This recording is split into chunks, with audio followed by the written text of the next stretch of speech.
Bendita seja a Trindade, para sempre seja bendita. Nesta sexta-feira nós vamos rezar juntos o Evangelho de São Marcos, capítulo 4, dos versículos 26 ao 34. O Senhor esteja convosco, Ele está no meio de nós. Proclamação do Evangelho de Jesus Cristo segundo Marcos. Glória a vós, Senhor. Naquele tempo, Jesus disse à multidão: O reino de Deus é como quando alguém espalha a semente na terra.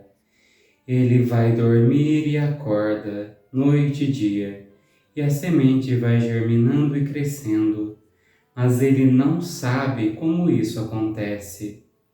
A terra por si mesma produz o fruto. Primeiro aparecem as folhas, depois vem a espiga e por fim os grãos que enchem a espiga. Quando as espigas estão maduras, o homem mete logo a foice, porque o tempo da colheita chegou. E Jesus continuou: Com que mais poderemos comparar o reino de Deus? Que parábola usaremos para representá-lo? O reino de Deus é como um grão de mostarda, que ao ser semeado na terra é a menor de todas as sementes da terra. Quando é semeado, cresce e se torna maior do que todas as hortaliças, e estende ramos tão grandes que os pássaros do céu podem abrigar-se à sua sombra. Jesus anunciava a palavra usando muitas parábolas como estas, conforme eles podiam compreender, e só lhes falava por meio de parábolas. Mas quando estava sozinho com os discípulos, explicava tudo. Palavra da salvação. Glória a vós, Senhor.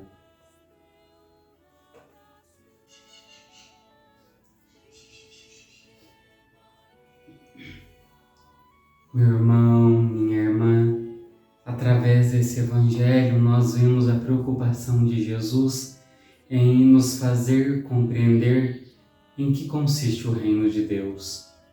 E Jesus ele conta algumas parábolas de acordo com o costume daquele povo, mas o centro das parábolas é que o reino consiste numa coisa pequena que todos nós podemos fazer.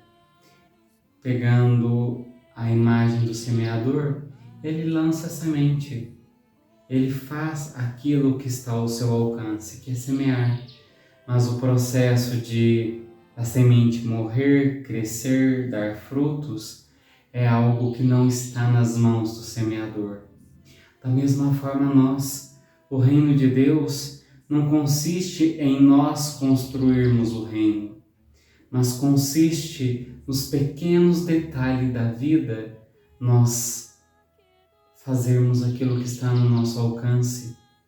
Por isso, irmãos, diante da palavra de Jesus, diante do mistério que nós somos convidados a mergulhar para compreender, abramos o nosso coração para ouvir Jesus, para ouvir essa reflexão e entender de fato quais são as sementes que nós somos convidados a espalhar? Quais são os pequenos detalhes da vida que Jesus nos convida a semear, para que, a partir daí, Ele transforme esse pouco em muito, esse quantia irrisória e insignificante, numa grande obra, numa grande graça, numa grande bênção para nós. Por isso, abramos o nosso coração, deixemos que Jesus nos fale em cada uma das nossas realidades que aqui estamos, que Ele nos ensine, que Ele nos faça compreender em nossa vida, em nosso trabalho, em nossa escola, onde nós estivermos, qual é esse pouco que nós podemos fazer e que Ele completa, que Ele complementa. Ó Jesus, diante hoje da Tua Palavra, pedimos que o Senhor, como fazia com os discípulos, que o Senhor em nossa oração fique conosco e nos ensine, nos explique em nossa vida, em nossa realidade, o que nós podemos fazer para que o Teu reinado, para que o reino dos céus aconteça. Dai-nos a graça de compreender que não é nas grandes obras, mas nas pequenas, nas simples, às vezes imperceptíveis diante do mundo, mas que seja o Senhor a nos ensinar no cotidiano da vida, no simples da nossa existência, o que nós podemos contribuir para o Teu reino. Amém. O Senhor esteja convosco, Ele está no meio de nós. Pela intercessão da bem-aventurada Virgem Maria e de São José, abençoe-vos o Deus Todo-Poderoso, Pai, Filho e Espírito Santo. Amém.